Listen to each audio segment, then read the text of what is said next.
আজকে আমি একটি শাড়ি পরে এসেছি। আমার মেয়ে আজ সকালে তার কিছু বিদেশি বন্ধু এসেছিল, তারা সোনারগাঁ গিয়েছিল সেখানে দেখতে।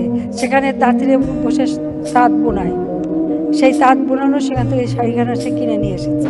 ৬,৫০০ টাকা দাম চেয়েছিল, সেখান থেকে নাকি ৫০০ টাকা আবার কম নিয়েছে।